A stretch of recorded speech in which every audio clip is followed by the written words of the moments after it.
केही महिनापछि केही महिनामा मायाले आफूलाई मात्र होइन आफ्नो जीवनलाई पनि बदलिसकेकी थिए। दुवैसँगै वर्कआउट गर्दै सानो हाँसो सानो मजाक। तिमीले आज राम्रो गर्दैछौ। हो तिमी पनि। माया भारी डम्बेल उठाउँछे, पहिले गाह्रो लागेको वेट अब सजिलै उठाउँछे। अब तिमी मलाई पनि बिट गर्ने भइसके जस्तो छ। सायद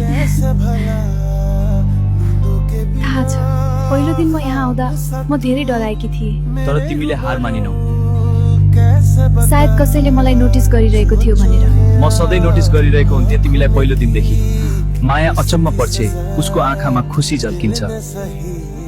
मलाई तिमी मन पर्छौ। मलाई पनि तिमी मन पर्छौ। दुवै फेरि आफ्नो वर्कआउट गर्न थाल्छन्, तर यसपटक सँगै, दुवै हाँसिरहेका। कहिलेकाहीँ माया ठुलो शब्दबाट होइन, सानो हिम्मत र समयबाट सुरु हुन्छ, र कहिलेकाहीँ त्यो माया यही जिमको एउटा साधारण दिनमा पूर्ण हुन्छ।